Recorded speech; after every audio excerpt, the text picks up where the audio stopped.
Join me, Mark Windows, with Tony Hurst for Windows on the World Live every Sunday 9 to 11 p.m. GMT at autonomousmedia.net. Evening all, welcome to Windows on the World Live on a Sunday night, broadcasting on autonomousmedia.net and simultaneously on, where are we going out? SoundCloud, under Autonomous Media, also TuneIn and a few other places. More to come in the next few weeks, I believe. How you doing, Mark? How's your week been? Quite interesting, Tony. Yes, I've been doing a bit of travelling around, catching up with interesting locations and, keeping up broadly with what's going on. And had some quite amusing interactions this week, which I'll go into, but more of that later. Okay, nice one. You're still up in Wales there. Weather treating you well? It's been a bit warm down here, I've got to say, for this time of the year. How's it up there? Well, it's quite mild, but it's been raining a lot. Okay. And yes, it does rain here quite a lot, yeah, and it's been raining throughout the day. And it's been actually quite warm, though. It's very mild, yeah. Sounds like Wales, all that rain, but what I've been noticing is the really high temperatures at night. Because I'm pretty much nocturnal, it's pretty easy for me to notice it. Now, a lot of days here in the last few weeks, or over the last few years really, I've been noticing this, but especially in the last few weeks, I've been noticing these nice sunny days where the temperature's not actually that warm, and the wind that comes through, I've always got windows open in my flat. It's quite cold to the point where I've had to put the heating on just for a short time, a few times in the last few weeks here and there. But at night, with the same system going and no sun out, I'm not having to use the heating. In fact, it's actually quite hot and really hot in bed, which I find strange, all that temperature at that time of night. Don't know whether you've noticed anything like that or how relevant to anything that might be. It is very mild, yeah, and I've noticed that. I mean, it's pretty warm here, actually, and because there's been a lot of rain, it's been, temperature-wise, very tolerable, and it's not been cold. No, it's not actually cold here at all. Okay, no. Well, we've all survived the another prediction for the end of the world, another Armageddon. We did have a party last night. Cheers for everyone that joined in there. We had a few tunes. It was quite good fun. So what we got on the agenda to talk about tonight then? Well, it's quite interesting. I thought I'd link in narcissism with what we're going to talk about, because we've looked at this before and we've approached it from many different angles, such as, for instance, the New Age movement. And I was originally going to carry on with some talk about that. But what I find very, very interesting is that narcissism is massively on the rise and has been since the 80s. And I've started looking into it, and I've got some really interesting stuff that I've found. And I want to link that in with our solution, which is basically getting out of collectivism. And really, narcissism is about being part of that. And it's so easy to manipulate narcissistic people. They're the most easily manipulated people in the world. And this is why we're seeing narcissists promoted everywhere, and it's just been going on for ages, as you know. So I just thought we could sort of tie the two together and make that quite interesting. Yeah, I think so. Maybe you could start off by explaining to anyone that doesn't understand it properly exactly what a narcissist is, because I've got my own ideas on why there's an increasing amount of narcissism. I've talked about it a couple of times over the last year or so. And I might well be seeing an example of it right now in my own life. So, please go ahead. Well, yeah. I mean, the thing is that we've all met narcissistic personalities, haven't we? We've actually all had them in our lives, and the problem is that those sort of people, they do tend to dominate situations for a while, and then they get found out. But often it's too late, and they've done the damage.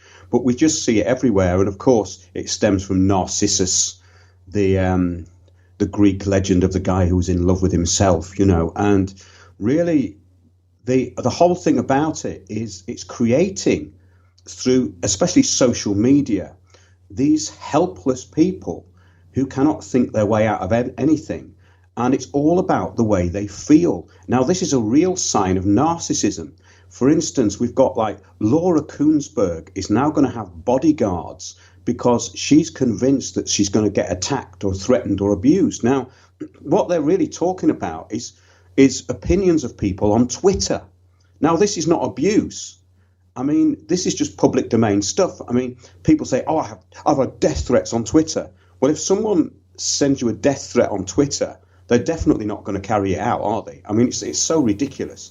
And it's people who don't tell you what they're going to do, which is a bit more unsettling. But all of this sort of silliness on social media, I wanted to get into it because I've got a fine example of it this week, which is really, really funny.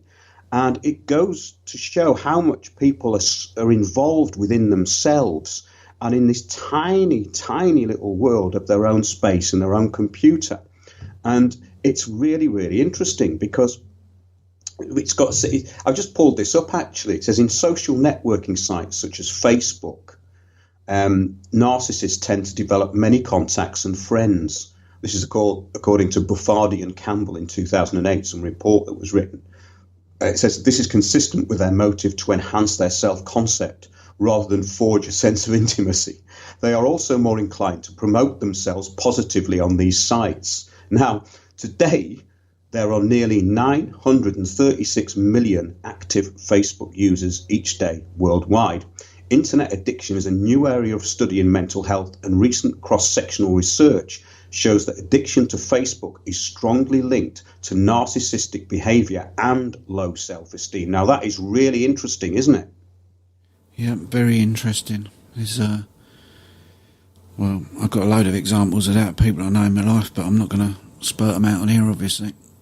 No, exactly. But the point is that I won't name this person, but it's a fine example of the dangers of social media and the self-absorption of narcissism. Now, I remember last week when we did that show, and I was talking about that woman who put a video up, and she's called Annie Logical, and she does some quite good analysis, but it's speculation. Okay, so we mentioned that on last week's show that this guy was a witness, the bucket bomb event, and he was named in the papers, and she did some investigation into it, this Annie Logical, and she found out that he's connected with basically the whole theatre of what these false flags are reportedly about. In other words, crisis actors and crisis management and overseeing this for corporations, etc. Mm-hmm. Now, I just posted that on Facebook because I wanted to watch it later. I watched a couple of minutes of it and thought, well, it doesn't really prove anything. You know, it's interesting, but it doesn't prove anything. So this woman who used to work at the People's Voice TV jumped in and she said, oh, these people are just idiots. They jump in. There's nothing more dangerous than an idiot who with a theory like this. I've worked in this and I've worked in that. And it went on. She went into this rant. And I just sort of, a couple of other people had commented on it, but I didn't even get involved in it, you know. And then the next thing, she sent me a message. And it says, and she's obviously dislikes what I do. And that's the whole crux of what's behind it. But it's framed in this kind of different way, obviously. It's like to have a cover story. But this woman used to work for the BBC, and then she went to work for the People's Voice, and I'll get to that in a bit because it's quite funny. She's messaged me and got all irate about this thing that I've posted that I haven't even watched properly yet. And she said, interesting you mentioned facts, Mark, because that's not what happened. You should wait a minute, hang on a minute. Let's start at the beginning, actually, because there's a few of them. So, yes, if we go there. Wait a minute. I'll have to get... There's loads of it, actually. There's actually loads of it on here. Oh, yes, this is how it starts. It says, I don't think you have the right to talk about censorship if you control the narrative on your timeline. So only people who agree with you can comment on your friends, on your threads. Do you? It says, still, it gives me comfort to know I've busted wide open, because that was the title of the video, wasn't it? I've busted wide open in big capital letters with with exclamation marks after it. Your friend's ridiculous fake attack theories, Parsons Green. If your only answer to reasoned argument is to remove the post, I can only ask the question, who is it that's really brainwashed? Now, the really funny thing is, Tony, is that I didn't remove the posts. I could see them all. So it's like insane, you know. Oh, so I said, maybe it's been ghostwritten or something. Maybe she who can't, knows? Yeah, I don't know. Some of them are disappearing at some people. I'm hearing more and more about this. I don't know. Yes, it's something we talked about. That's in a way why I brought it up, that might be happening, you know. But the funny thing is, it's that she assumes that I've taken it down, you see. Yeah. And I said, I haven't read it. I put that video there to watch and didn't watch the whole thing. I don't know what you're talking about. You know, and then she goes, my comment was there, and then it wasn't. I said, I haven't removed it. And she goes, is it your timeline? I said, I don't look at Facebook very often. I don't think anyone sees what I put on there, so I don't bother with it. She goes, is it your timeline? I said, it's what mine? I said, I have a page, and this one, which I have a Windows on the World page, so I don't look at it much. If you want to make comments, just carry on. I don't remove anything, right? So she's going, only 2 people could have removed it, and it wasn't me. I said, well, I didn't either. I don't bother looking at it, so it wouldn't have been me. And she goes, priceless. Right? Wow. I said, but, and I say, but more likely pointless, lol. I said, now, it's very, very funny, yeah, because she's got incredibly irate about this. And it wasn't really about the post. What it's about is she doesn't like what we do. That's really what it is. Because there's this seething resentment that's been there for ages. And it's a great example of that sort of narcissism, though, someone totally self-absorbed that assumes that I've removed the comment, you know, and will not believe that I haven't. And this really goes into this whole area of this new mental illness that's actually coming out through social media, you know. Yeah, well, it seems to me like you missed an opportunity to point her to the show that we did with Martin a couple of weeks back then, because, you know, it looks to me like another example of this. I was watching a quite big-name YouTuber earlier on today who's having the same problem. Different countries, different people are seeing they're all seeing different stuff, showing all the screens and that. It's quite crazy. Yeah, but I think it's the seriousness with which people take this stuff, you know. I mean, if you're intelligent, you have to realise what Facebook actually is and how destructive it is and what it's for. But for people who've just not really got much going on, they become, well, quite detrimental to themselves. You know, it's detrimental to themselves to be focused on it in the way they are. And this was really funny because this was a real narcissist, this woman, because at the People's Voice, one day we were all in there, sat down, working. I was working on my show, everyone's at their computers, and she all of a sudden just stood up and go, "That's it, I'm leaving." And she had to walk about 20 feet to the other side of the room. And before she got to the door, everyone was looking back at their computers, and a few of them were saying, well, "Go on then." So it dramatically failed. And then I did have to do a reminder of that. And then she put underneath, actually, that's not what happened. Well, I thought, well, that's kind of interesting because that's what everybody else thought had happened, you know. And it's just, I just find that really hilarious. But it goes into something that's actually quite dangerous. And I think that's what I really wanted to talk about tonight, because it ties in to the opposition that we get from these groups like Antifa and all this manufactured nonsense and groupthink.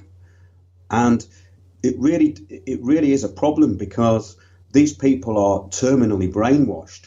And the rise of narcissism is quite horrific. I've been watching some videos by psychologists, and I'm not a great fan of psychology, but these guys were very rational about what they were saying. And they were just written this book, and it's about the rise of narcissism, but it came out in 2009. But since then, things have escalated more and more and more. It's absolutely incredible. And we've now got to a stage where the people are, the stuff that's actually posted up there, you just think, is this all that's going on in their lives? Because it's quite scary stuff, really. And it's this kind of sense of entitlement that people have, which makes them incredibly vulnerable to the deep state and big government, which is what I wanted to link it in with. I've got some great examples of that. But apparently before 1968, narcissism was known as megalomania. So you'd be referred to as a megalomaniac rather than a narcissist. Now, that's quite interesting, isn't it? Because there's now a big distinction in the way people view those two things. You know, as a megalomaniac, it's kind of worse, you know. But narcissism is, I think it's become so prevalent that people actually think it's probably a good thing. Do you know what I mean? Become fashionable. Yes, absolutely. It's become fashionable to be the person taking selfies and going, look at me. And that's really quite incredible, because this book that came out, it came out in 2009, and they're saying some really interesting stuff.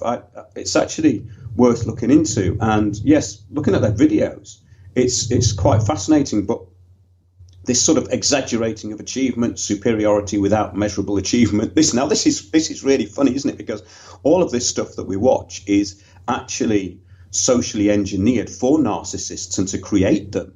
You know, the whole idea of 15 minutes of fame and the X Factor and all these things. All it's about is promoting narcissism, really. And of course, parents are vastly overrating their children's abilities, which is another thing. I mean, I've seen the results of this, and what you've got is self-absorbed, helpless people who've been brought up like this. And if something doesn't go their way, it's all a big tragedy and a drama for them. You know, there's no resilience to this sort of person. And what I was going to compare that to was the individual, the sovereign individual who actually thinks for themselves, which is totally different from a narcissist, because narcissists are just dependent on other people completely. They're totally and utterly dependent. You know, it's really interesting looking into the whole thing. And yeah, I've just been sort of absorbed in that for the past few hours, actually. And it's all really about identity politics. And it's been on the rise over the past 25 years. So I've just got a quote here. Heinz Kohut, the psychoanalytic theorist, first identified narcissistic personality disorder in 1971. By 1980, it was included in the DSM-3, which is this handbook of different mental illnesses that they bring out every year and keep adding mental illnesses to. It's the official catalogue for psychiatric disorders. Now, from the 1980s to the present, narcissistic personality traits among college students rose just as fast as obesity rates. Isn't that interesting? Yeah, it's quite scary as well. It is. And those scores have been rising even faster since the 2000s. And this book's called The Narcissism Epidemic, and it's by Jean M. Twenge and W. Keith Campbell. People I've never come across before, but Keith Campbell, I've seen his interviews, and he's very, very interesting. And this was, as I say, it was 2009. So the epidemic has increased and increased, and people have become more and more helpless. And it goes into this thing of people getting abused on Twitter, and they think that this is terrible. And now, years ago, would that have made any difference? We talked about this, didn't we, weeks ago? And you said, yeah, well, sticks and stones may break my bones, etc. Yep. I mean, the idea of people taking threats on Twitter seriously is like an oxymoron, because anyone who's going to threaten you wouldn't do it in public and wouldn't actually get themselves in a position where they could face prosecution for doing it, which is what's happening. Well, I would say that anyone that's that sensitive that they're going to be affected by rubbish like that goes on in public, all that silly chest beating and that, then they really ought to not be actually on the internet, because they're not understanding what it is that they're doing. They're not understanding it at the most basic level. And it's probably more along the lines to me of them pushing for tighter controls, more regulation, etc.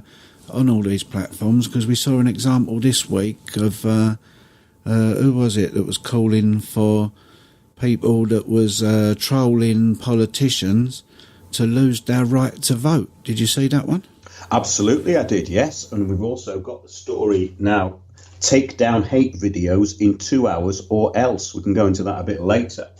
But that goes into the same thing, the shutdown of free speech. And all these people, these turkeys voting for Christmas, these people with this sort of extraordinary self-esteem and narcissism are contributing to that massively. And that's the thing. It's the people who are thinking for themselves and remaining calm and looking into things who are going to effect change. And these people are just victims of what's going on.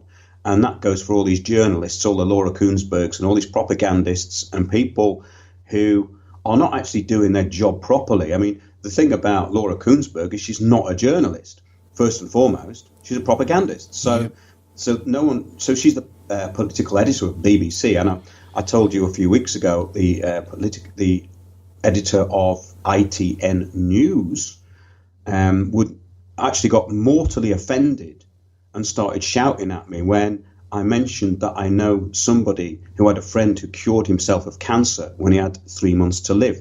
And it was just like I had thrown a bomb into the salad. Do you know what I mean? It was like, what? You wouldn't have believed the reaction. And I was really shocked. And I got my friend who knew this guy to send him the details of what the fella had taken, how he cured himself. No response. So that goes to show, you see, that's the political editor of ITN News. And then we've got the political editor of the BBC, this Laura Kuenssberg. And these people are not fit for purpose. And again, I think a lot of it is narcissism, because it's about not knowing who and what you really are. Because if you know who and what you really are, you wouldn't be acting like that. Yeah, so it's a total lack of self-knowledge. Yeah, you don't need that public esteem, do you, when you've got self-esteem, surely? Well, it's about balance, isn't it? I mean, what if you're outwardly looking for compliments all the time or expecting to be treated in a certain way, then you have a problem. You do have a mental illness, because these expectations that people have and these ridiculous claims that they make about other people, and they're getting mortally offended about nothing, then there is something wrong with them. So these people in the media especially are mentally ill. You know, it's not reserved, just narcissists aren't just exhibitionists. I mean, exhibitionists can actually be quite funny because they're not always narcissists. Someone who's an exhibitionist just gets this urge to do something now and again, and they can be really amusing, and also they can be socially completely unacceptable, where a narcissist is always looking for compliments and basically projected back onto themselves so that they're in the best light all the time. So that I think that's quite funny. Maybe the antidote to narcissism is to react completely bizarrely in certain situations. I think that's always quite funny. Not everybody shares that point of view, though, but it's something that I find hilarious. In fact, you could call it sociopathic, but some people who are sociopathic are incredibly funny, because often their actions are self-defeating, and that is pathos and comedy, isn't it, really? Yeah. But they also go into this idea that people are more interested in showing off their experiences than the experience itself, and that's what we see all the time, isn't it? It's like, look at what I'm doing. It goes into the most banal things as well. In fact, how many people do you know? I don't know that many, but I do know some who post pictures of their dinner on Facebook. And it's just incredible and absolutely insane that anybody would want to do that. So rather than actually eat and enjoy the process of eating, they're showing everybody else what they're going to do and how great it looks. Yeah. And that, to me, is complete mental illness. Yeah, I mean, I used to, They go to the extremes as well, don't they? When people go on their holidays and that sort of thing, they go to these amazing places, often with a partner or whatever, and while they're there, all they're doing is videoing and photographing and sending stuff backwards and forwards on social media saying, look at me. Now, to me, when I go out somewhere, like out into the countryside even, just around me, I like the idea that I'm actually alone, that I'm away from all of that stuff for some little amount of time. And I want to enjoy the surroundings. I don't want to be sharing it as something else, you know. I've never done that sort of thing, but I see that there's an ever-increasing number of people who are literally trying to living their life on TV, isn't it? It's like they're making a fly-on-the-wall documentary of their own lives, you know. That's exactly it, and that's what comes from television. If you look at television is increasingly like that now. It's all about this fly-on-the-wall sort of real-life drama stuff, which is actually incredibly dreary. But this is the point. Yeah, people want to share their dreariness with everybody else. And yes, like when I was in the middle of the jungle looking at wild animals and seeing absolutely these noises everywhere all around me, the last thing I wanted to do was post it on Facebook, you know. Yeah, why would you even be thinking about Facebook? Exactly. You know what I mean? It's just shocking. And I've got to admit, right, Lee's saying here, if you're still using Facebook, you're still a part of the problem, and I've got to agree. And I held out for years and years until just a few weeks ago. And that was all a part of like trying to get us broadcasting on here to a bigger live audience, you know. Our shows do pretty well, as you know, once they leave here. But actually, when we're broadcasting live, we're not picking up that many people, and I'm thinking, well, we'll get involved in that then after, I don't know how many years of saying no ways, I'll never do that. And I've done it, and since the day that I signed up, I've not been actually back on there. I've not been able to bring myself to do it, because every day all I keep getting is more and more information about how oppressive and how much more big data they're collecting and how much more adverts they're going to target at me, and how many more of my posts, if I make any, will be removed or whatever, you know. And, you know, will I get a ban if I do this, that and the other? And I'm thinking, why did I do that? But, you know, I've told you the reason why I did, but I'm really seriously regretting the fact that I have done it. That I did. Well, I think the thing is, Tony, that I've never taken it seriously. We know what it is and what it's for and what people are doing with it. So it's kind of, I've never taken it seriously, ever.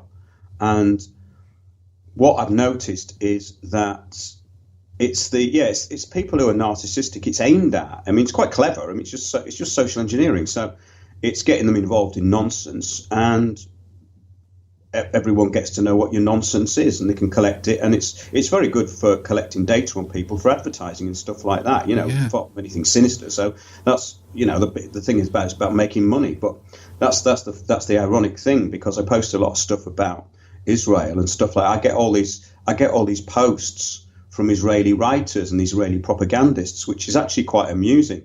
So I see the other side of the propaganda. So in some ways it can be quite useful. But I mean, taking it seriously and living your life on it like that woman, and she's in her 60s, this woman, I couldn't believe it. I couldn't believe the reaction. But what it was about, it wasn't even about what I posted. It was about me. She doesn't like what we do. That's what it is, you know.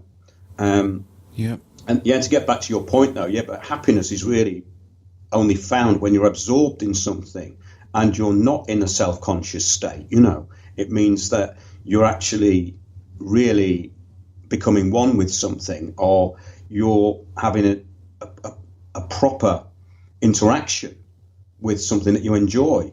So yeah, all of this stuff, it's actually creates mental illness and misery. That's what it's about, isn't it? It's about mental illness and misery.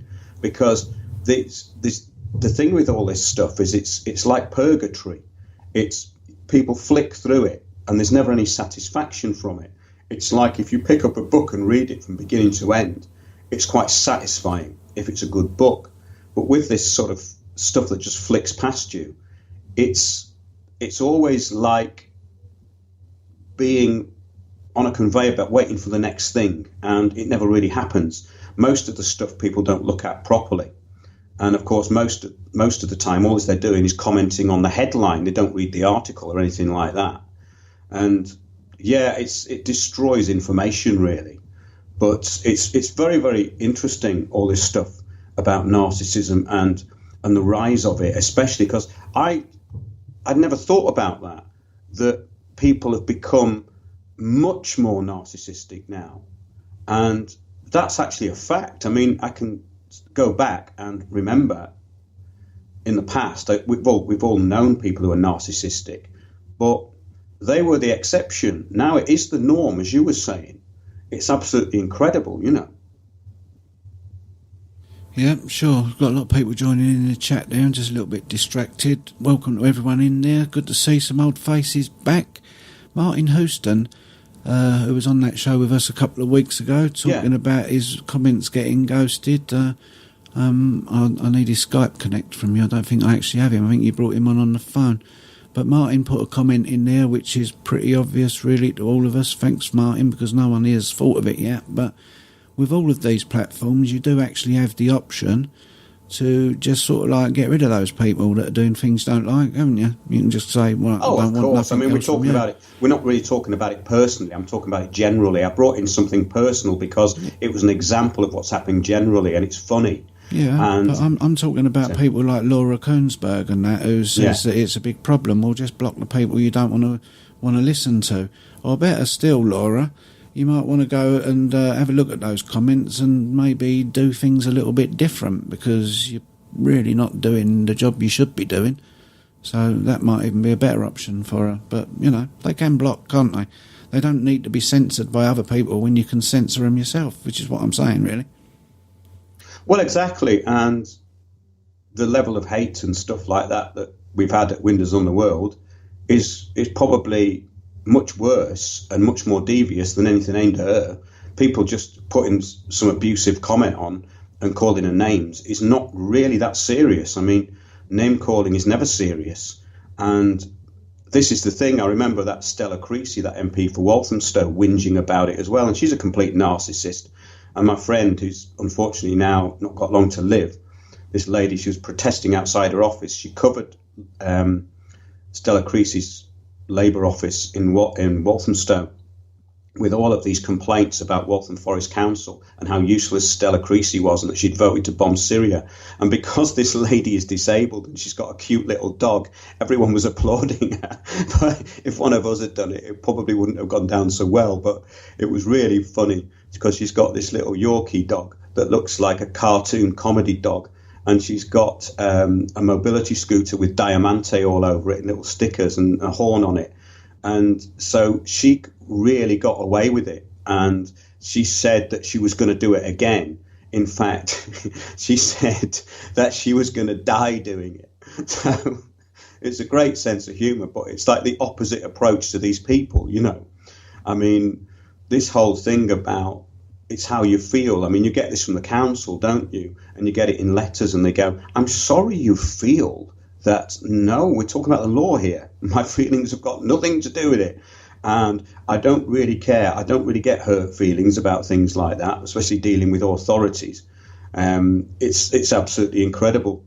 But it also says here, research shows that narcissists aren't as successful in the long run, and their inability to form deep and lasting relationships leaves them marooned on their own islands, but not before they've done significant damage to the people around them, which I think just about sums it all up, really. Yeah, I think in the modern world now we've got people that are being set aspirations that for the vast majority are unachievable, and that is a kind of a form of self-harm, isn't it, when you're doing that? Well, it's probably a big form of self-harm, I would have thought. That's not to say that you want to knock people back and say, well, you can't achieve certain things, but, you know, let's take snooker for an example.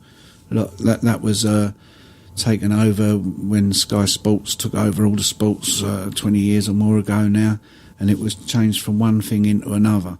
And I find it quite a good example of what actually happened along the way.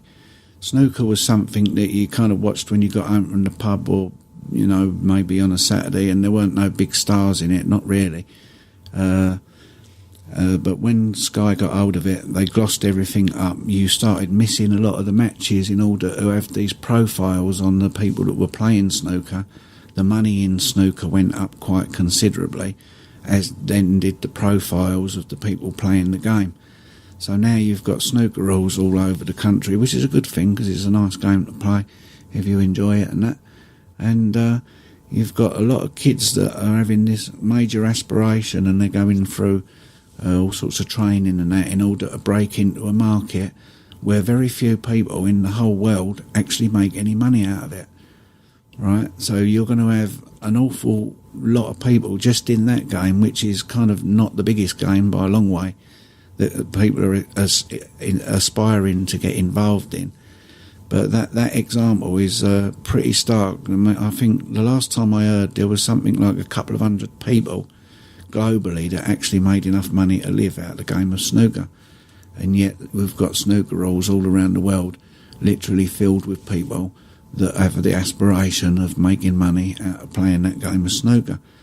So that's got to lead to a lot of disappointment and heartache, hasn't it? And we get the same in football over here, and you get the same, obviously, with your X Factors and the likes, where people are trying to be pop stars. If you look at the actual amount of people that really make money out of those things, it's not that many. So you can't have your whole population of youth aspiring to do things that there's not enough room for, or, well, what happens? They all end up disappointed, don't they? A lot of them. Or going into a fantasy world and living out their fantasies on Facebook and posting their videos of themselves talking nonsense all day long on Facebook, thinking that people are interested. You get a lot of that.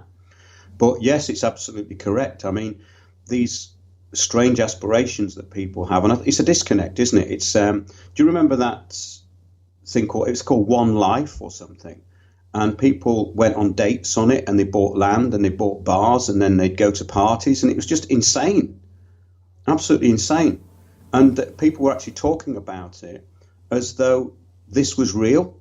I mean, I was with some friends of mine, and they're not thick, these people at all, but they were a couple. And one of them was going out on a date on this One Life, and the other one was buying a bar and setting it up. And they were both talking to each other about it as they were doing it on their separate computers. And I thought, this is insane. They're actually going along with this as though it is real. And this is the thing, that people are living in a virtual reality. And things like computer games. I mean, I used to have this guy who lived upstairs to me when I lived in North London. And he was an actor. And he wasn't really stupid, but he became stupid.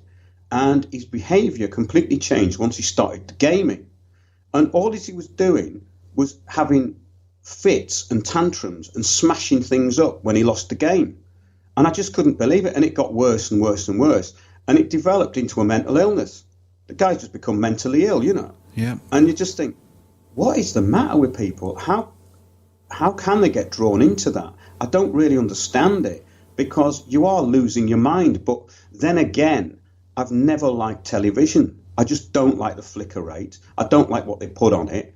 And once you stop watching it, a lot changes, you know. A lot does change, because people don't realise how dangerous that is. Probably people who listen to this show know how dangerous it is. But it's quite an incredible situation. I mean, yes, I've come across people because I've made films and documentaries, and you get these people who get into it, and they're just fantasists, you know. It's like there's a disconnect between their abilities and what they think they can do. And they don't seem to be aware of the disconnect, which is really, really strange. It's like they gloss over the fact that they haven't got any knowledge of how to do anything. And in their own minds, they can do it. And I think that's really dangerous. And that takes us into what I really wanted to talk about, was what we do about it, and the people who are kind of looking for some solution to all this. And we've talked about this quite a few times, really, haven't we, over the weeks? Our shows have really all been about that, about what do we actually do about it, and looking at the way things are going. And I think, withdrawing from it, withdrawing energy from it is the main thing, obviously. And of course, all this stuff, all this social media stuff, it just has to be taken for what it is. And it has no value. It has no actual value. And because it's just this stream of nonsense constantly, nothing really gets remembered. I mean, I just used that Facebook page to store things on. Do you know what I mean? I wasn't even, because it's very strange, actually, because some of the stuff that I put on there gets comments, but most of it doesn't. I don't think most people see what I put up there. I'm sure they don't. Yeah, but so what it's become now is an alternative place to live a life, where it's getting harder and harder for many to actually have a life in what you might call the real world. Although there's a lot of conjecture about how real that world is, but we'll stick with the real world for now. Yeah. So when you get into a game world, for example, and I've experienced this firsthand myself, so I've got some idea of what I'm talking about. When my back was really bad, when I couldn't move because of trapped nerves, and the doctor had me on all sorts of tablets, which I was foolish enough to keep taking, and zombifying myself, I kind of thought my life was over. I couldn't get out of the house and that. I got into gaming on my computer, and it became a massive distraction, and I got to be that man you was just talking about to some degree anyway. And I found myself here shouting and hollering at things, and, you know, playing war games, basically, Battlefield 2. and running a clan, was putting money into it and all sorts of things. And I was somebody in that world, whereas in the real world I was no one. I was I was useless, no good for nothing. And so we've got varying degrees of that, not just in the gaming world, but in social media as well. Yeah, you get the opportunity to maybe be someone in that world, because, as we know, everyone's out there creating echo chambers and being pushed into and forced into echo chambers through the restrictions and the word that I can't think of, as usual, censorship and all that. It's making that sort of thing. And people can make friends on there. They can be someone. You can find all sorts of different people with different outlooks in that world. And in some ways it's a good thing, and I can see how it's a good thing for some people who are cut off through disabilities and, just a lack of money even, but it's where's the cut-off point from the real world and this new world that's emerging in there? That's the thing that a lot of people struggle with. And I've just done it again myself, I've got to say, in the last few years, since I got into internet radio and that. I've pushed far too much time into this artificial world, and I've left my real world behind, and that's now having its consequences in my life. So I do get the addiction, I do get the fascination and the need and the uses and all that, but it all comes at a cost if you're not able to manage that properly. Well, that's absolutely it in a nutshell, isn't it? I mean, it's incredible, really, that it's come to this. And yes, it's kind of interesting, because since I've been down here, I've been going to the pub quite a lot and meeting up with people that I used to know. There's a few people I know from a long time around here. And I found that the local pub here is a good little debating place. There's some very interesting people who go down there, and you can learn quite a lot. And it just reminded me of what pubs were for and why they've been closed down, and the distraction stuff that we're all involved in. I mean, we was outside talking about climate change to this guy who works in the local university, and he was not a complete global warming believer, but he had certain theories that he wanted to dispute, but certain theories he wanted to dispute and certain things he wanted to put forward. And the three of us were talking outside in the rain for 4 hours because it was so interesting. Yeah, nice. And that's the disconnect. The social media thing is the disconnect from that is massive, because you don't really engage properly on it. I mean, it was a really interesting conversation, and what it does is it focuses you. The trouble is with all this social media stuff is it defocuses you. So you become a kind of jack of all trades. You can't really cover everything. And it's, creating echo chambers. There was a very interesting article that was sent today on a website called libertyblitzkrieg.com. And it says, it just opens up with something that's very, very interesting. It said, some people live their existence in a great state of dread, convinced a totalitarian, centralized world government of sorts is our future. Not only do I think this is going to happen, but I predict the exact opposite will occur. I believe the world has already hit peak centralization, and decentralization will be the defining trend of human existence on this planet going forward. Now, we've talked about this on previous shows, haven't we, Tony? Yep. And it's a very, very interesting idea, because this is what I'm seeing. I'm thinking that we're going to turn away from all this stuff and all this control. And when we realize how much time it's wasted and how trivial most of it is, then the best minds out there will start to properly refocus. And by that, I mean people who actually can do something. And that brought me on to this guy who was quoted on the website, this Liberty Blitzkrieg. It's a guy called Henry David Thoreau. And in 1849, he wrote a very, very interesting document about civil disobedience. And bearing in mind when it was written, it's absolutely fascinating. And I wanted to actually read some of that out. It starts with one of his quotes. It says, "I heartily accept the motto that government is best which governs least, and I should like to see it acted up to more rapidly and systematically. Carried out, it finally amounts to this, which also I believe, that government is best which governs not at all. And when men are prepared for it, that will be the kind of government which they will have. That's from his document, Civil Disobedience, which I'll carry on with. I'm going to get some quotes out here. It's not all in order.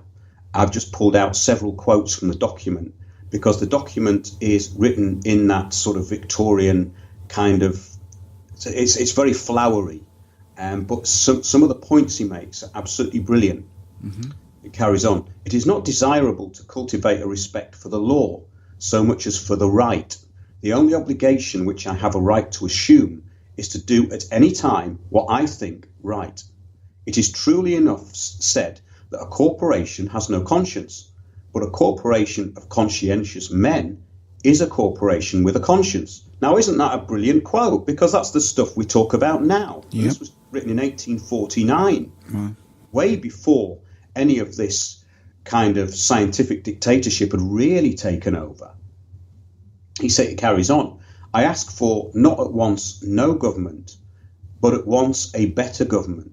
Let every man make known what kind of government would command his respect, and that will be one step towards obtaining it. So in other words, he's saying, well, you're accepting what you've been given rather than actually telling them what you want. And this is the whole problem with it, isn't it?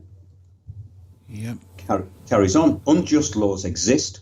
Shall we be content to obey them, or shall we endeavour to amend them and obey them until we have succeeded, or shall we transgress them at once? Now, this is a real dichotomy that people have, isn't it? Carries on. Men generally, under such a government as this, think that they ought to wait until they have persuaded the majority to alter them. They think that if they should resist, the remedy would be worse than the evil. But it is the fault of the government itself that the remedy is worse than the evil. The mass of men serve the state thus, not as men mainly, but as machines with their bodies. They are the standing army and the militia, jailers, constables, posse comitatus, etc. In most cases, there is no free exercise whatever of the judgment or of the moral sense, but they put themselves on a level with wood and earth and stones, and wooden men can perhaps be manufactured. That will serve the purpose as well. Such command no more respect than men of straw or a lump of dirt. They have the same sort of worth only as horses and dogs, yet such as these even are commonly esteemed good citizens. Others, as most legislators, politicians, lawyers, ministers and office holders, serve the state chiefly with their heads, and as they rarely make any moral distinctions, they are as likely to serve the devil without intending it as God, which is very interesting because I was talking to someone the other day and I was talking about Agenda 21. And I said, well, the documents are all there. And they just said, I don't want to believe that. How very new age. I know, but this was a guy in his 60s. I couldn't believe it. I was really shocked. Oh, I don't want to believe that. He said it was his opinion. You see, in his opinion, he didn't want to know. Yeah, I once had a similar response from a solicitor referring to the Cester KV Trust as well. So, yeah. Oh yeah, well, solicitors wouldn't want to know about that. Well, if they did, they'd be barristers or very high up barristers. But a solicitor certainly wouldn't know about it, or wouldn't want to know about it. So, not all, but some, the great many actually. It carries on, a very few as heroes, patriots, martyrs, reformers in the great sense, and men serve the state with their conscience also, and so necessarily resist it for the most part, and they are commonly treated as enemies by it. A wise man will only be useful as a man, and will not submit to be clay, and stop a hole to keep the wind away, but leave that office to his dust at least.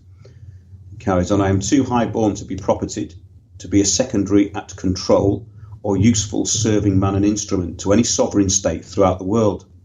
He who gives himself entirely to his fellow men appears to them useless and selfish, but he who gives himself partially to them is pronounced a benefactor and a philanthropist. Isn't that the truth?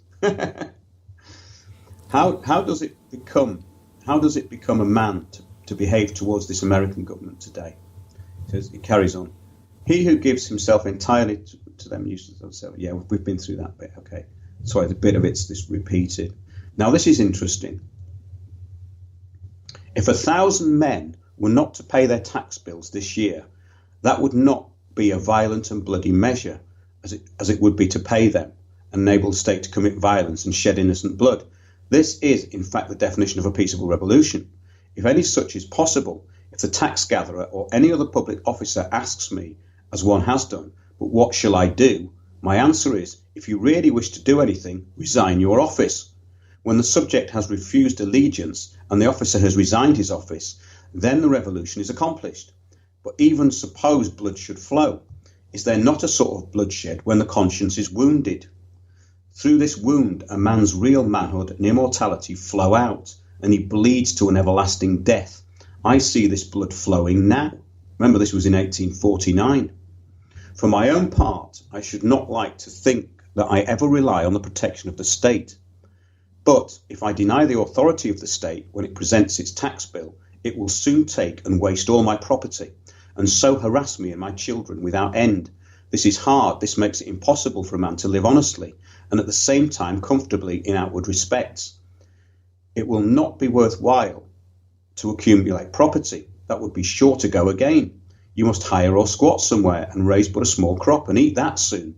You must live within yourself and depend upon yourself always tucked up and ready for a start and not have many affairs. I have paid no poll tax for 6 years. I was put into jail once on this account for one night, and as I stood considering the walls of solid stone 2 or 3 feet thick, the door of wood and iron, a foot thick, and the iron grating which strained the light, I could not help being struck with the foolishness of that institution which treated me as if I were mere flesh, blood, and bones to be locked up. I wondered that it should have concluded at length that this was the best use it could put me to, and had never thought to avail itself of my services in some other way. I saw that if there was a wall of stone between me and my townsmen, there was a still more difficult one to climb or break through before they could get to be as free as I was. I did not for a moment feel confined, and the walls seemed a great waste of stone and mortar. I felt as if I alone, of all my townsmen, had paid my tax. They plainly did not know how to treat me, but behaved like persons who are underbred. In every threat and in every compliment there was a blunder, for they thought that my chief desire was to stand the other side of that stone wall. I could not but smile to see how industriously they locked the door on my meditations, which followed them out again without let or hindrance, and they were really all that was dangerous. As they could not reach me, they had resolved to punish my body, just as boys, if they cannot come at some person against whom they have a spite, will abuse his dog. I saw that the state was half-witted, that it was timid as a lone woman with her silver spoons, and that it did not know its friends from its foes, and I lost all my remaining respect for it and pitied it. I have never declined paying the highway tax because I am as desirous of being a good neighbour as I am of being a bad subject. And as for supporting schools, I am doing my part to educate my fellow countrymen now. It is for no particular item in the tax bill that I refuse to pay it. I simply wish to refuse allegiance to the state, to withdraw and stand aloof from it effectually. I do not care to trace the course of my dollar. If I could, till it buys man or musket to shoot one another, the dollar is innocent. But I am concerned to trace the effects of my allegiance. In fact, I quietly declare war with the state after my fashion, though I will still make what use and what advantage of her I can, as is usual in such cases. Now, it's very interesting because this guy has got very similar thoughts to what I had when I stopped paying council tax.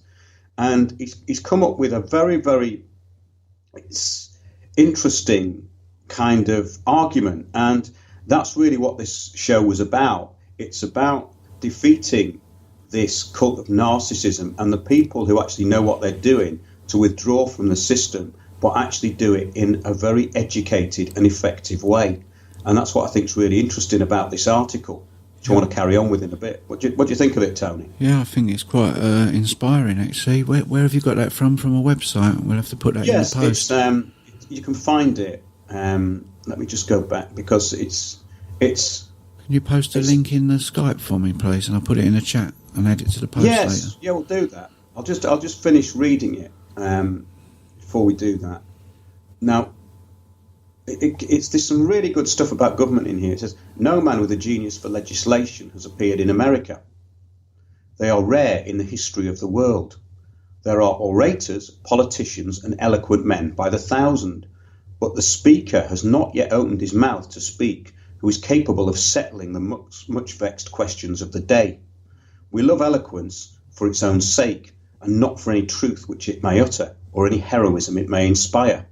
Our legislators have not yet learned the comparative value of free trade and of freedom, of union, and of rectitude to a nation. They have no genius or talent for comparatively humble questions of taxation and finance, commerce and manufacturers and agriculture. If we were left solely to the wordy wit of legislators in Congress for our guidance, uncorrected by the seasonable experiences and the effectual complaints of the people, America would not long retain her rank among the nations. For 1800 years, though perchance I have no right to say it, the New Testament has been written. Yet where is the legislator who has wisdom and practical talent enough to avail himself of the light which it sheds on the science of legislation? Which is very interesting, isn't it? Because I think that's a very, very good point, that the people who are meant to be legislators know nothing about it. Mm-hmm. Yeah, it's an excellent article. It's very much the same as what we've got right now today. So it looks like we haven't moved very far forward. If anything, we've probably moved a bit further backwards, I think. Yes, but I think it's in context of when it was written, because obviously things were a lot freer then. And this guy's saying, well, this is what is coming, this is what's happening, and this is a definition of what government actually is, because that is the whole point, that people are now scared of government. The government is going to shut down, it's like, take down hate videos in 2 hours or else. Theresa May's ultimatum to web giants. Who the hell is she to give an ultimatum to anybody? You see what I mean? Things have just gone ridiculously out of control. Yeah, she's acting beyond the scope of her authority. She don't realise it, and neither do anyone that's listening to her. Well, most people don't. Well, no, and it's just these huge sweeping statements. I mean, take the videos down or else. Who the hell is this government to tell corporations that they have to take things down in 2 hours or else? It's incredible, isn't it? I mean, I'm not supporting Google in any way here or into these corporations. But what I'm saying is that who the hell are the government to be telling them what to do on the back of what they interpret as hate? Because this brings us into the whole idea of what they're trying to sell, which is like anything outside of this kind of New World Order paradigm is hate. So anything individual over collectivism is hate. And that's what they're saying. So what she's doing is it's from a completely false premise, and they're doing it on the back of these that somebody has left a bucket in a train in a little bag that failed to explode. And of course, the reason that it was there was because it was on the internet. But it wasn't on the internet, was it? It was in a train. But the allegation is it's come off the internet. Well, that's absolute rubbish, and we discussed that last week. We don't need to go into that again. But I just think it's incredible. I'll just carry on with this anyway. The progress from an absolute to a limited monarchy, from a limited monarchy to a democracy, is a progress toward a true respect for the individual. Even the Chinese philosopher was wise enough to regard the individual as the basis of the empire. Is a democracy such as we know it the last improvement possible in government? Is it not possible to take a step further towards recognising and organising the rights of man? There will never be a really free and enlightened state until the state comes to recognise the individual as a higher and independent power from which all its own power and authority are derived, and treats him accordingly. So that deals with that article in that newspaper and the crap that's coming out of these people very well, I think. So that would be a good one for Laura Koonsberg maybe to read. What do you think, Tony? Yeah, I think so. I think she'd enjoy that. Yeah. Maybe I'll send that to her. If you send it to her, though, that could be interpreted by persons unknown, as hate speech, though, couldn't it? Well, I'm sure they didn't interpret it as that, because obviously they would see it as a personal attack, you see, because everything's about me. It's all about narcissism, isn't it? Which is what we're talking about. So the fact that these people think that they're even important enough that abuse towards them is of any public interest tells you a lot about them. I mean, so people have been abusing you online. So what? Who's interested? Yeah. Why should we know? What's that got to do with your job? Yeah. As you said, if you're a public servant, which is what journalists in the media actually are, they're public servants. That's what they should be. You know, they should be serving the public. That's what you're there for. You're not there to propagandize and tell the world how badly that you've been done by because somebody disliked what you said. Yeah, incredible. Yeah, definitely in the wrong job as far as I can see. Would this be a good time to take us a break and come back, or have you got more to do of this section? No, that's fine, Tony. Very good time for a break, yeah. Okay then. Right, cheers everyone. We're going to have Callum Bigden Defiance, played with permission by Callum. You can find this tune on YouTube. We'll see you after the break. 6.5 minutes. Rightio, I think we're back. Mark's not quite ready, I don't think. But never mind, I can hear him making a drink. It sounds interesting. And I don't know whether he got Martin along. That was a part of the plan. Right, here he comes, I do believe. Mark, hello. Are you back? We're on air, we're live. Yeah. We're live. So, that sounded like an interesting drink you was making there, mate. I was just having something to eat, actually, Tony. Was you? Nice option. Well, it's all live, isn't it? Yep. This is the thing. Here It we didn't go. seem like 6 minutes, though. No. It seemed much less than 6 minutes. Well, that was the time on the thing, so I don't know. There's a theory going around at the minute that we've lost 3 hours out of one of our days, out of every 24 hours, so maybe that's where it's going missing in the tunes. I don't know. Yeah, well, that's another subject altogether, isn't it? The electromagnetic...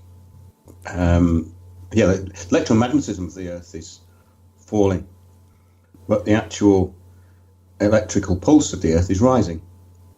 And that does actually tend to create differences in the way we absorb time, apparently, which would make sense.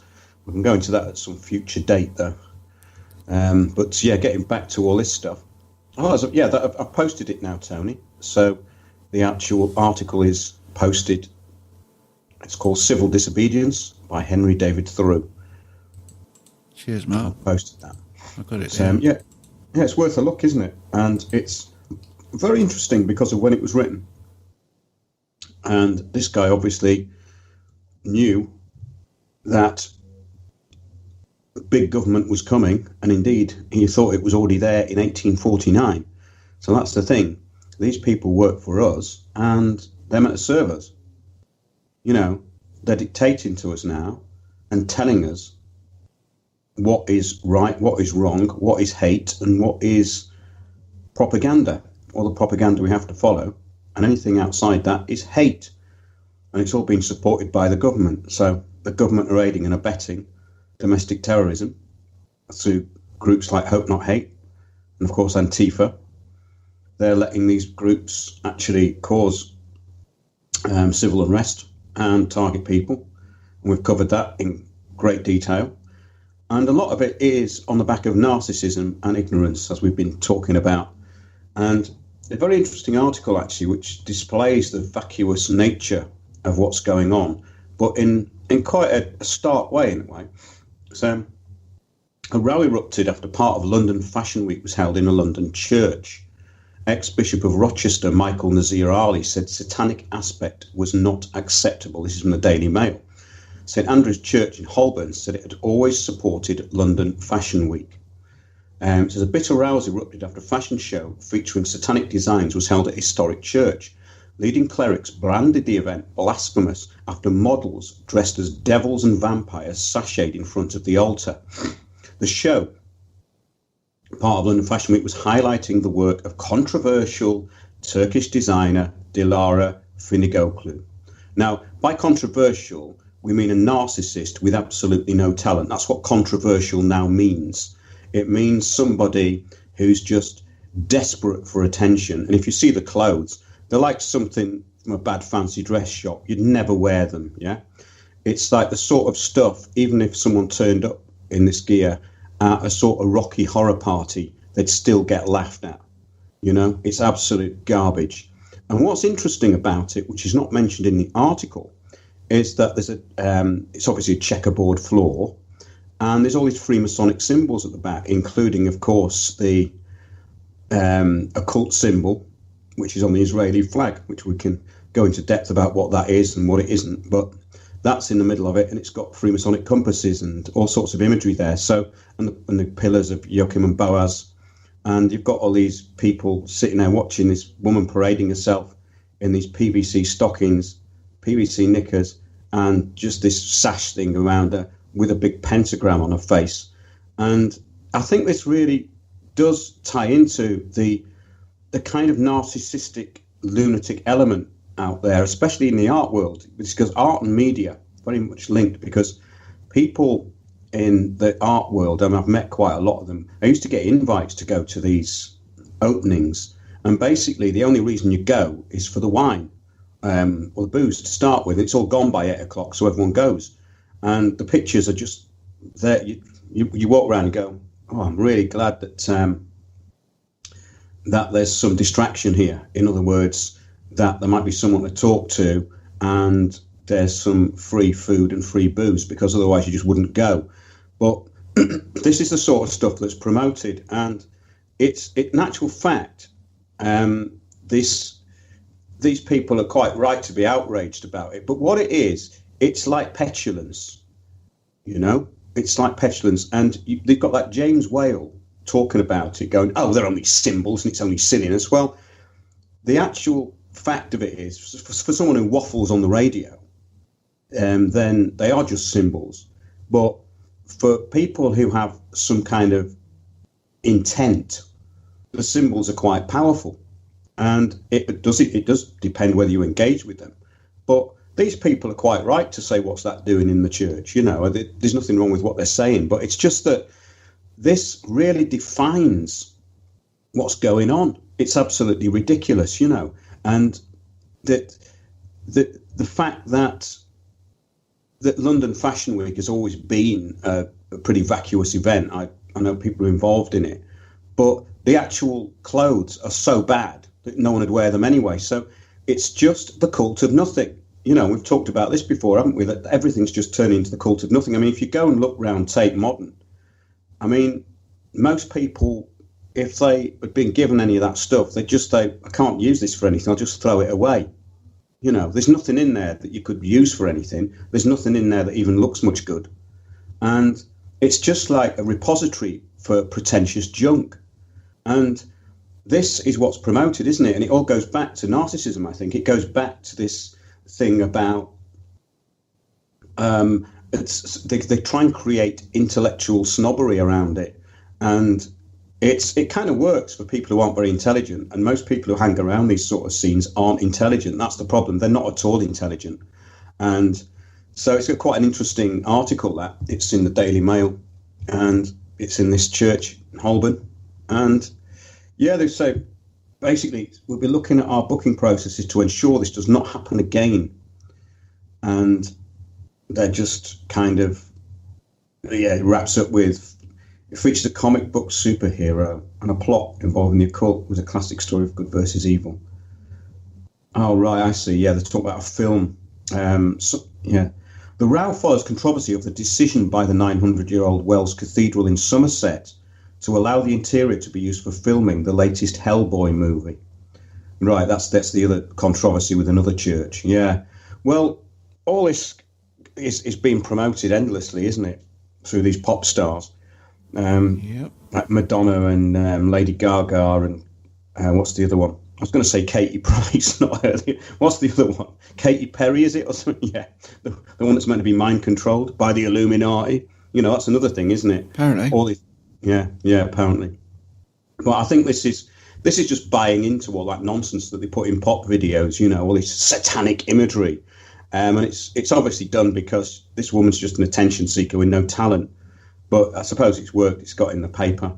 But what a totally ridiculous thing. And an actual fact, people saying this stuff doesn't have an effect. It does have an effect. but it has an effect on the people who are victims to it. The people who are actually promoting it are the victims of it, really, as far as I can see. Mm-hmm. Same here.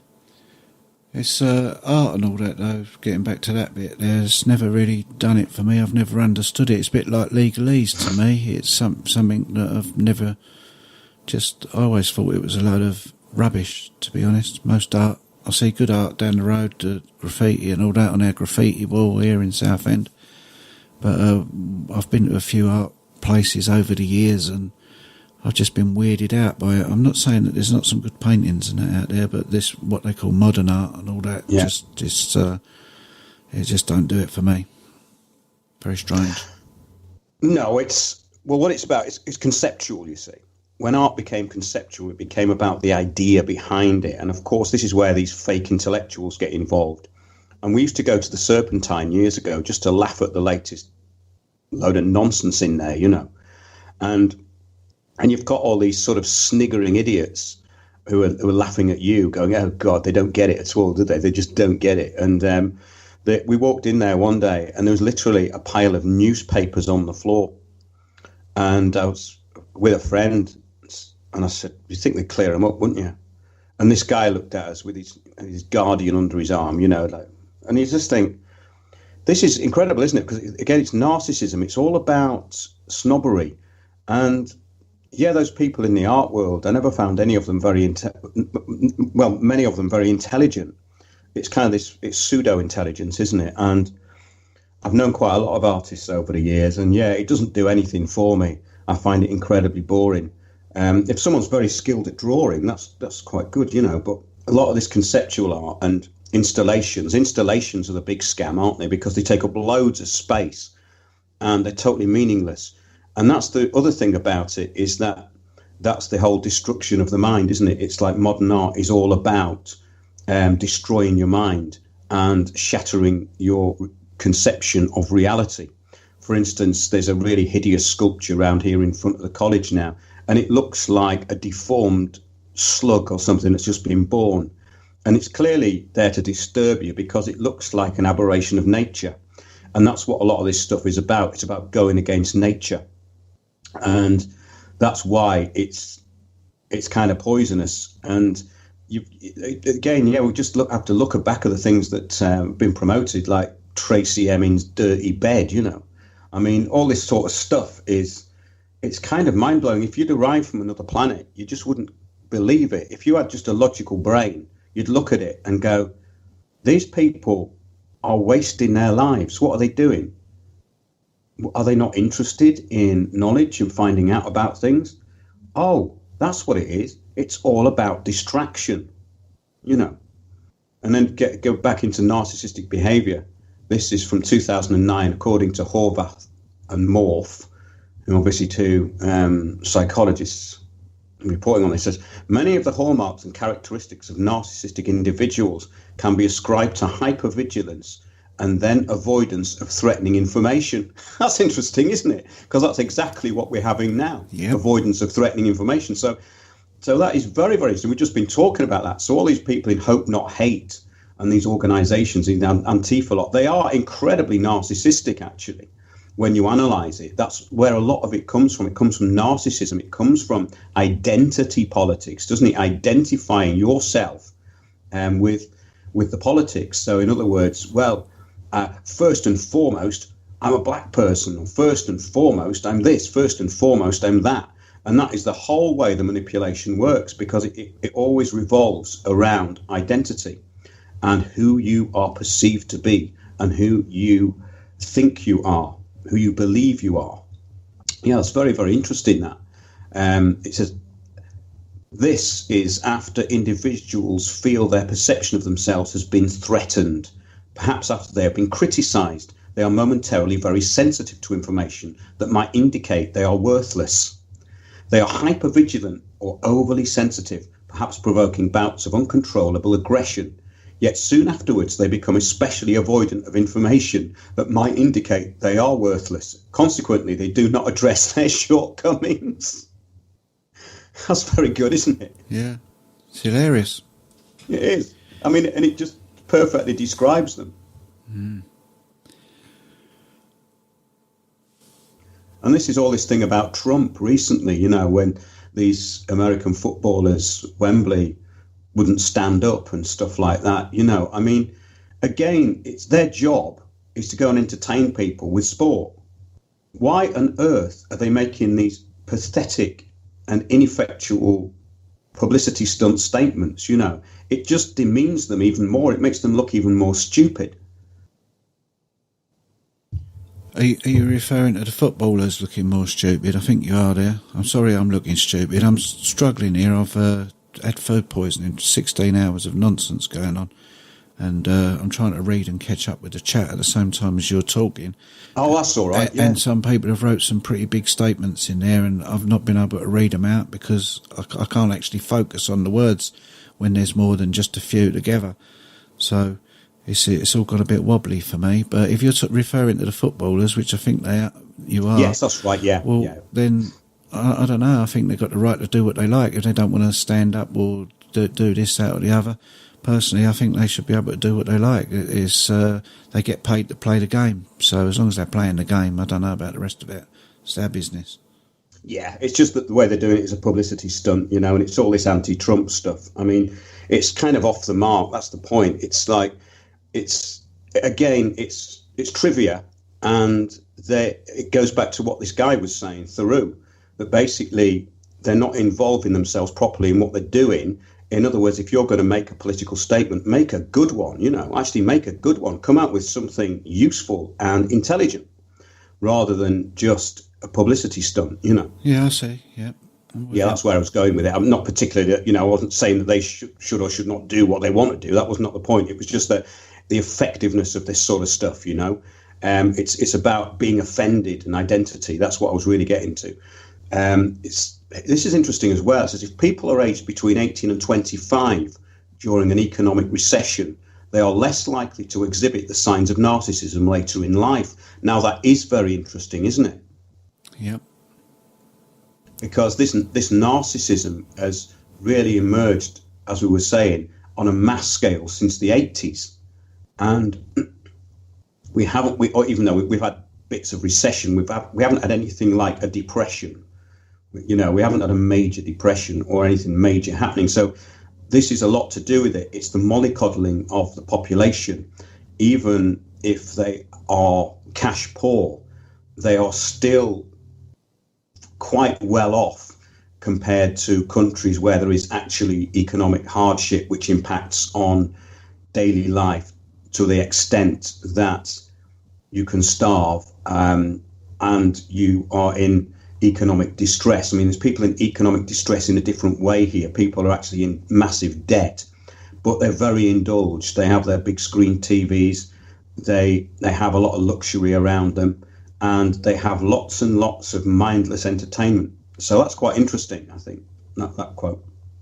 He says, these individuals not only report fewer symptoms, these people between 18 and 25 during the economic recession, not only report fewer symptoms as gauged by the narcissistic personality inventory, but also exhibit less entitlement.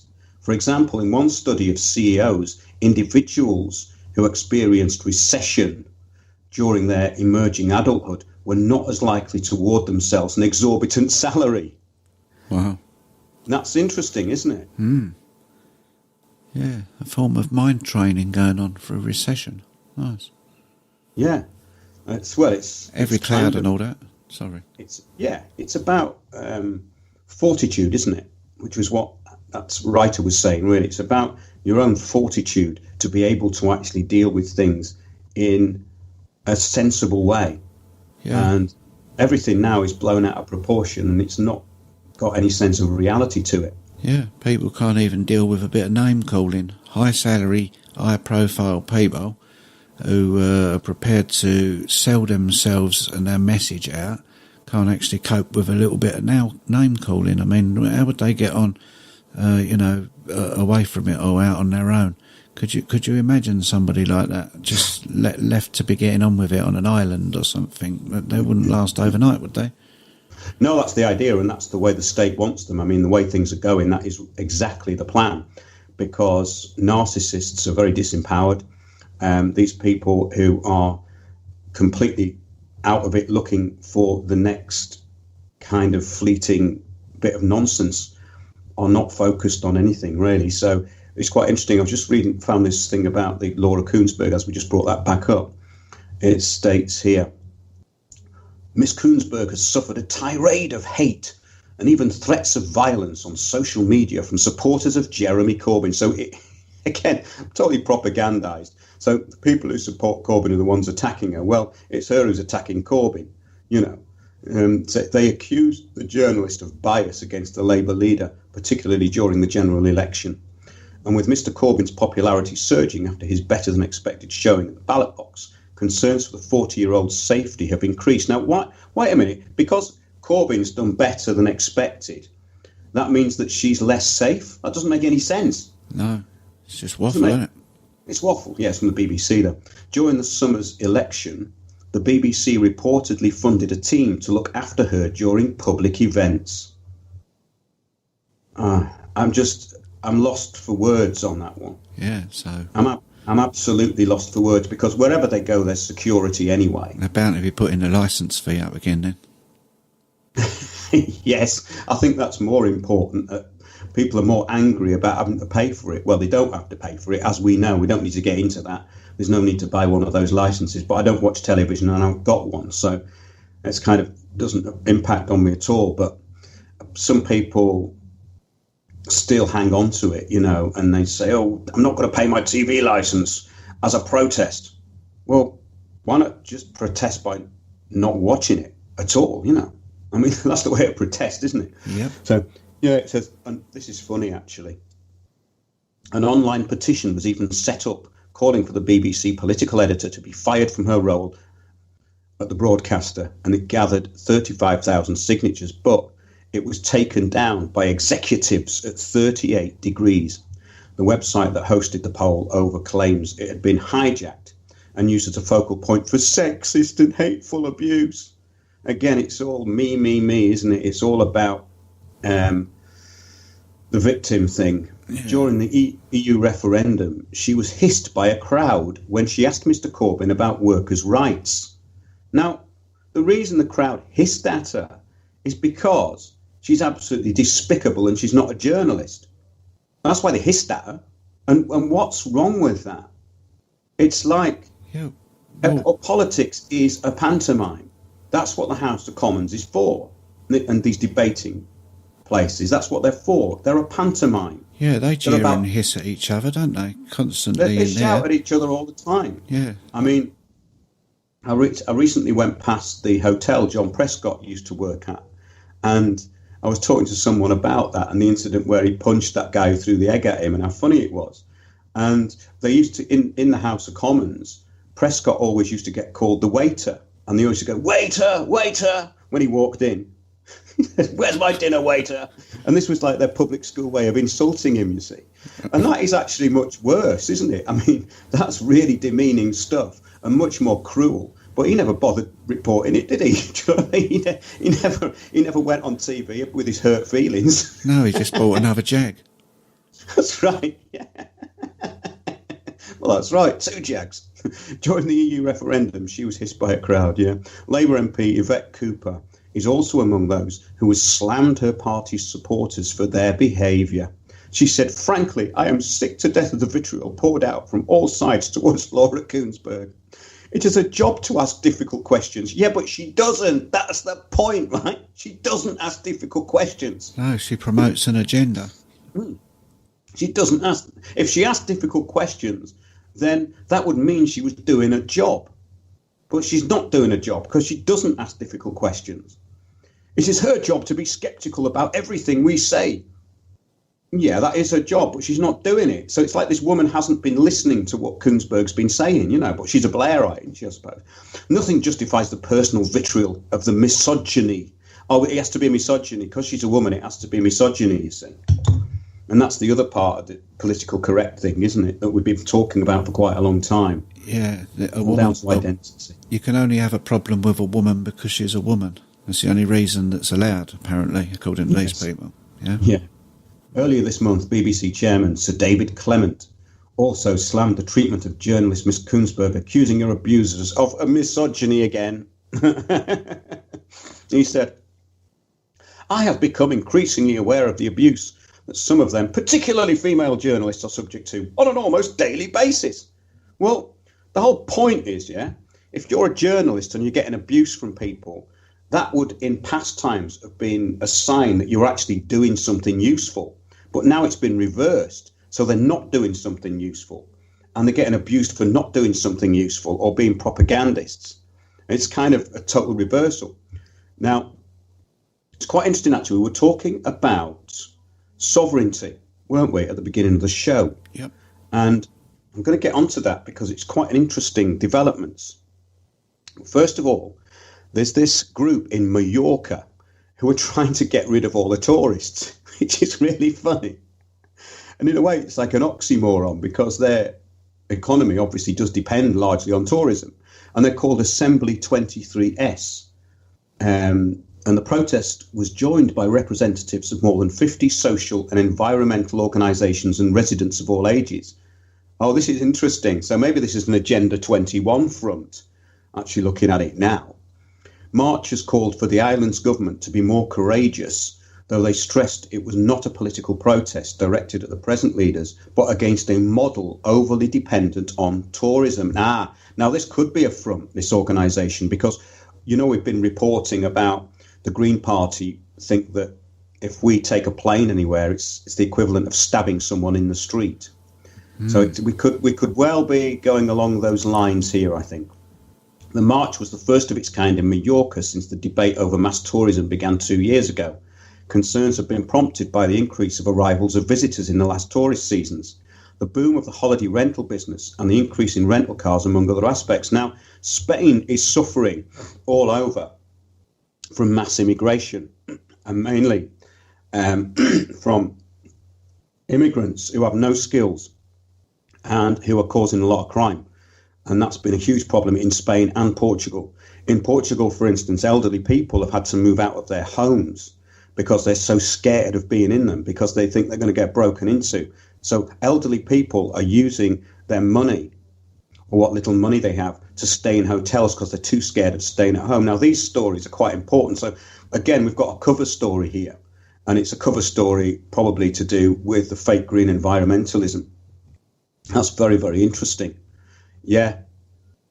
It says Mallorca has already seen a number of tourist attacks, including eggs being thrown at holiday coaches, slogans daubed on public buildings, and a protest at a marina restaurant when pink flares were set off and the confetti thrown at customers.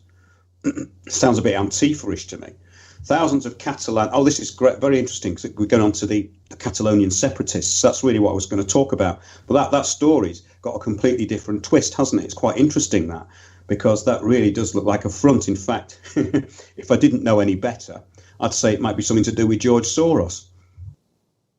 Yeah, well, I know that 38 degrees that you were talking about earlier does have, or did have, at one point, and he's big behind all these open doors and all the rest of it, so yeah.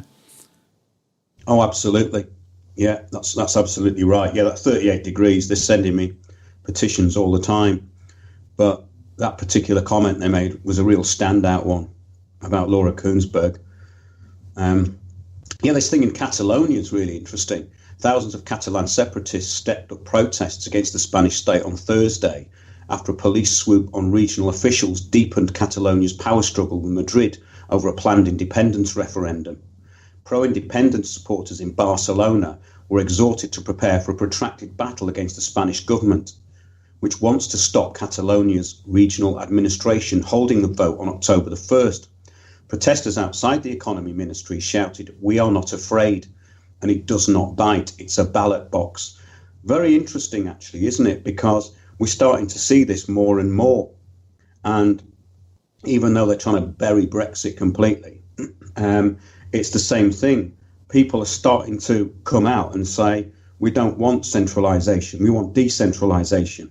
And so that article I read at the beginning of the show is quite indicative of that. And I thought it was very encouraging because it's, in a way, it's very true. How much more control can be exerted before the public say enough? Because the amount that's being exerted is already massive. And that's, again, ties into what that fella Theroux was saying, because the reason I moved away from the area that I'd lived in for a long time was because of Agenda 21 and because of this huge bureaucracy and this power.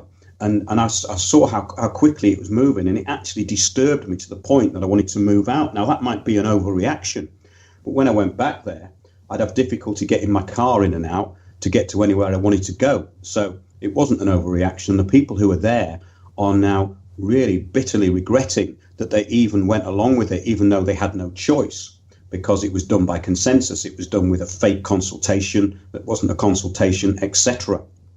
And even when they protested against it, thousands of them, it had no effect. So once they realise that their voices are not being heard and their opinions are of no importance to the collective, then things might change. But as I said weeks ago, I think working under the radar is a really good thing, and planning behind the scenes and getting things going, because that's really what authorities fear. They want it all to be out in the open. They want it all be narcissists on Facebook telling everyone what they're going to do.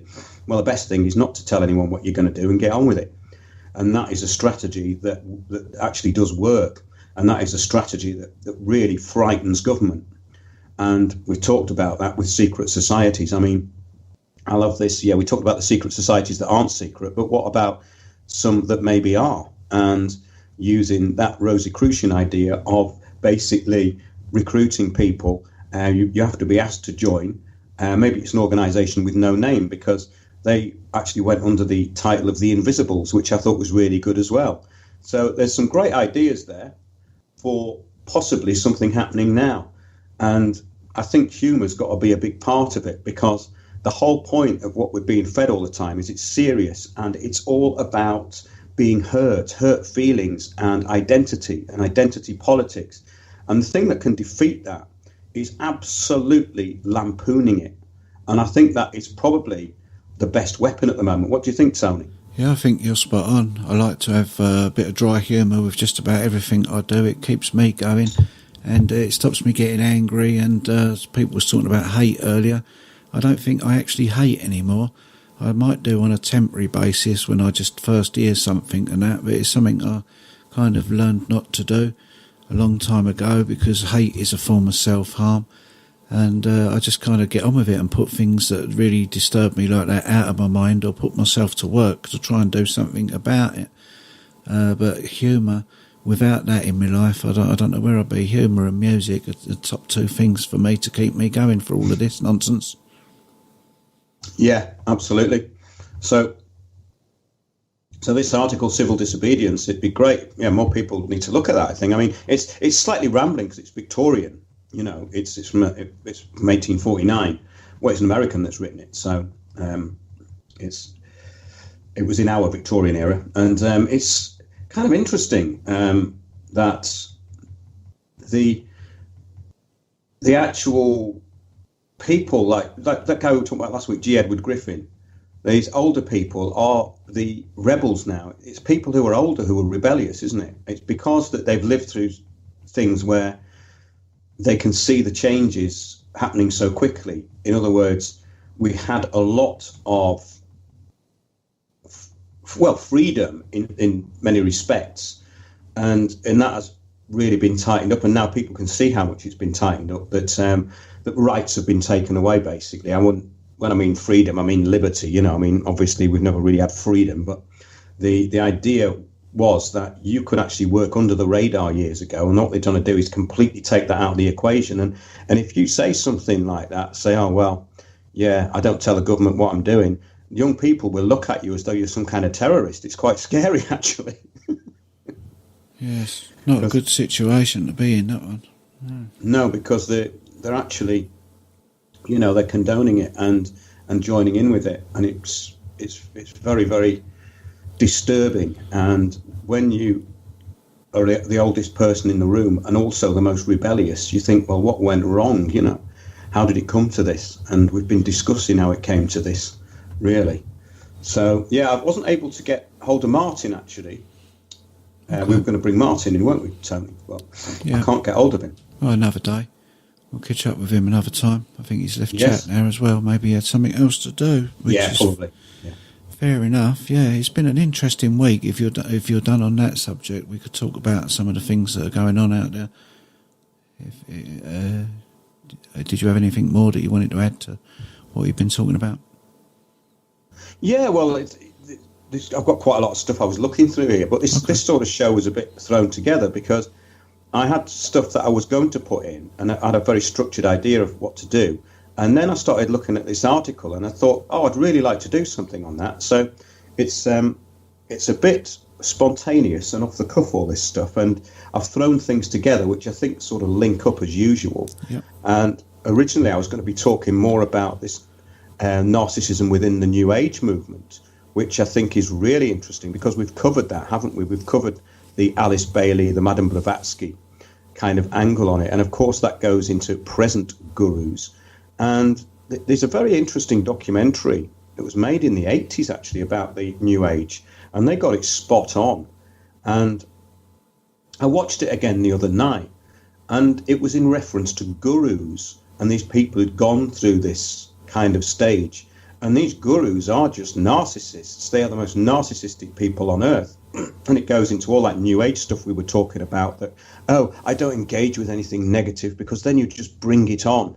All this kind of self-deception and rubbish that was promoted by Bailey and Blavatsky, indirectly in some ways, but taken on massively by the narcissists of the New Age movement. And that is really something. I mean, I think we've covered that in a bit of detail, but there's so many elements to it. And the idea is really that these gurus, or anyone who's actually promoted and who has a lot of followers, is generally a fake. Isn't that strange? Because it's usually the people who are incredibly honest about themselves, because they don't make a fuss about it.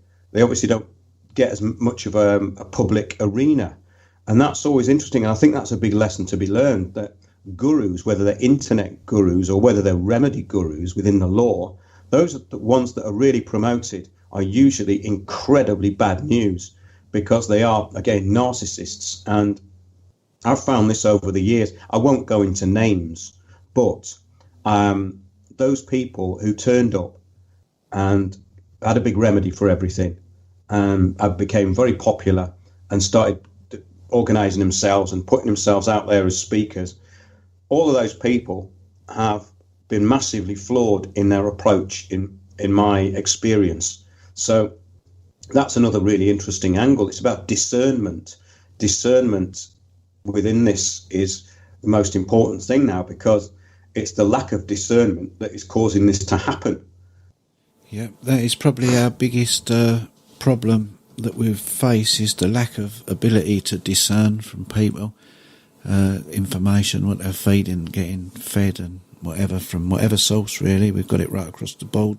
Nonsense in everything, and some right nonsense guru people out there, and far too many people who've got no ability to think for themselves and discern information anymore. So I think ways of helping people to do that would be one of the best things that us or anyone else could do. If you've got any clues on how people might go better about thinking about who it is they're taking advice from, including from us, of course, obviously. Well, absolutely. That's what I always say, though, Tony. I say, well, don't believe me. It's the information. It's like that guy in the pub the other night who was saying, I don't want to believe that. I mean, it was the most absurd thing I'd ever heard. I said, well, I can give you the links with the documents on. I don't want to believe that. and this is the problem that you're up against. When you see people saying things like that, it's so dissonant and odd that you just can't get your head around it. You just think, this is insanity. This is like an insane person. Yep. You know, it doesn't make any sense.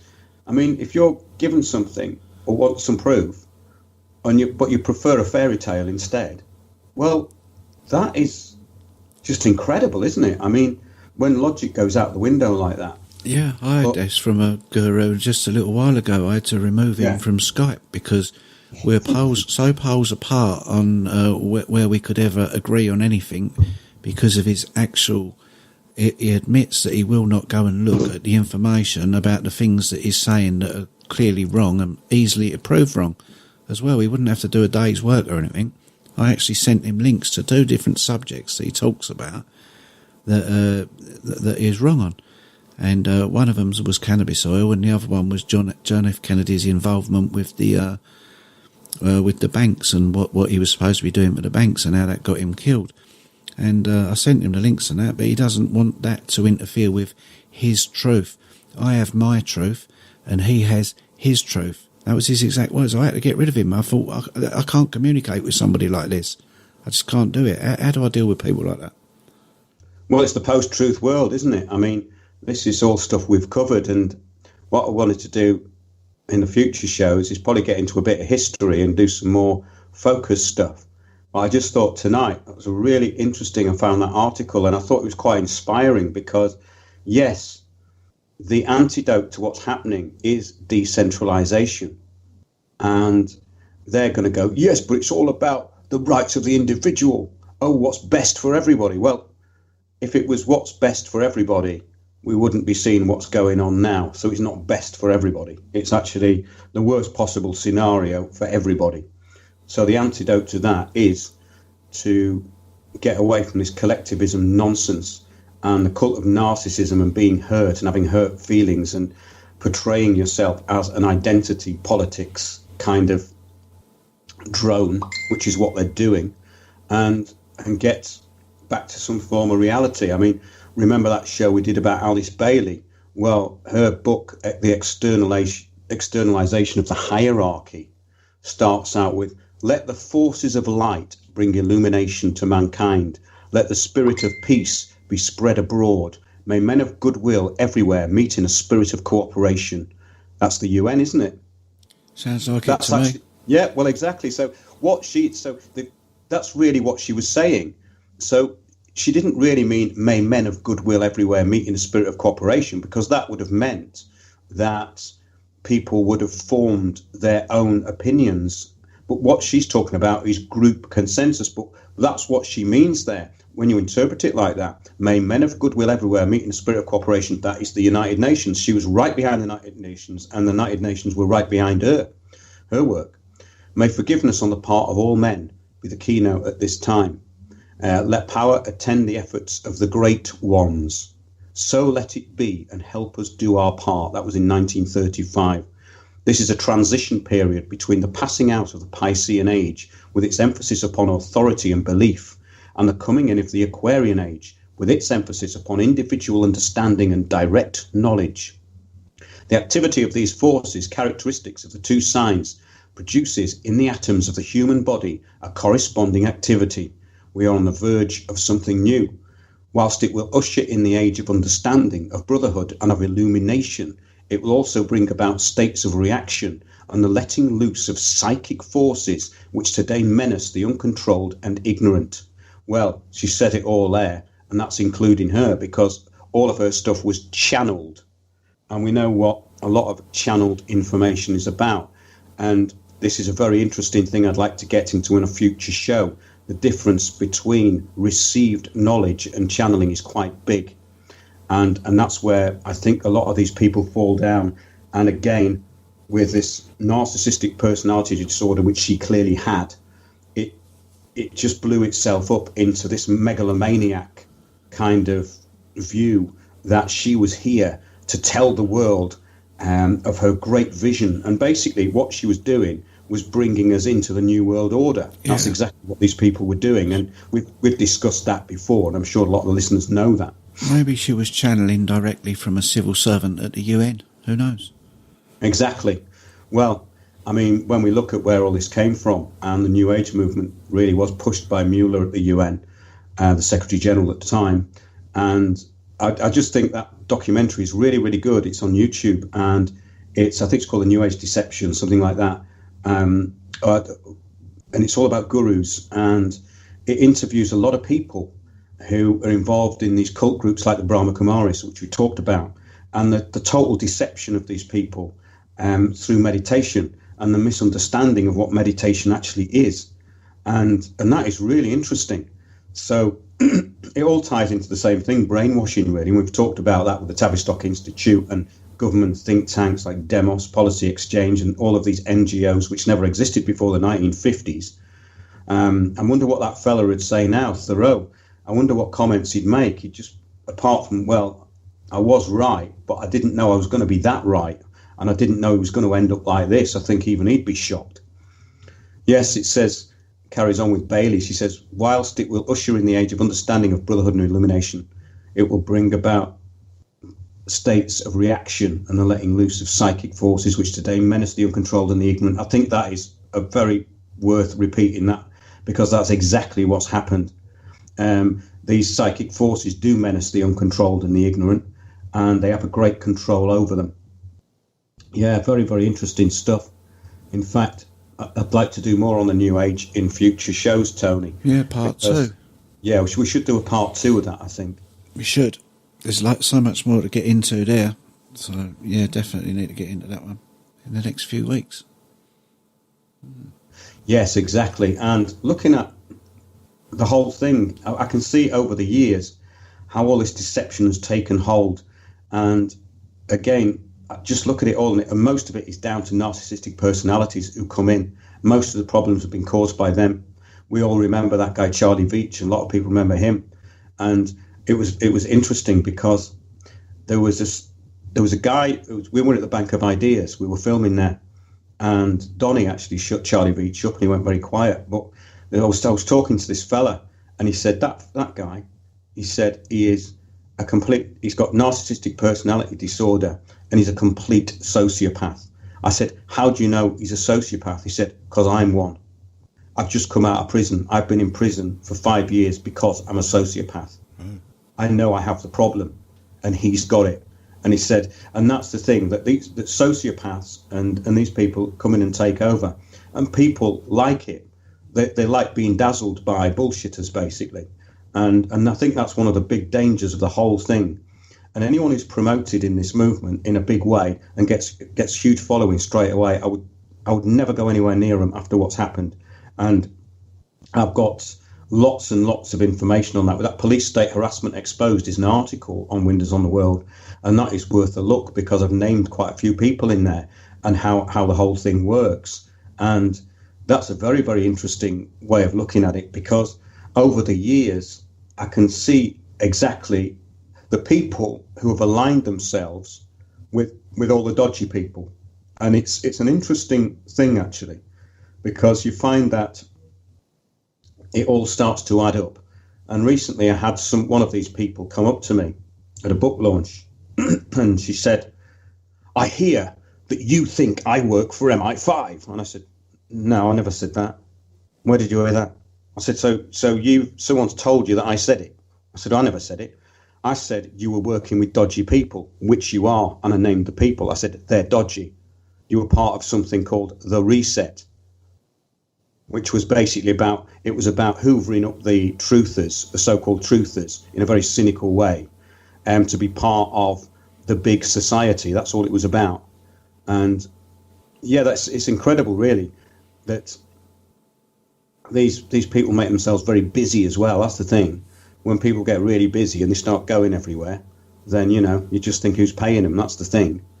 And we've uncovered loads of it, from things like Occupy, the Bank of Ideas, Saskia Kent, the change agent who shut down Occupy, to undercover police in there, and a multitude of people, some of whom have been quite convincing, actually.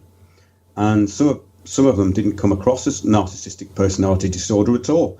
And maybe some of them weren't complete narcissists, but a few years ago, this guy approached me outside World Courts of Justice, and he said, I really like the way you go about things, and I've looked at your website and blah, blah, blah. And he said, I've talked with bailiffs and all this sort of thing. And him and his business partner turned out to be the owners of a company which owned a website which was inciting hatred against me. Oh. Yeah, I'll talk about that maybe. Maybe we should do a show on all that stuff, Tony, because I think it'd be quite interesting, because some of the innuendos and stuff that have been put around about my stuff and what I've done is from this camp of people. And it's amazing how many people believe stuff. And that's the problem, that they believe stuff without any foundation evidence. And that is, again, why we need to work under the radar more, I think, because there's so many of these gullible people out who they'll do more damage than the narcissists, you know. That's the thing. Yeah, that's never a good thing, is it, taking it on like that?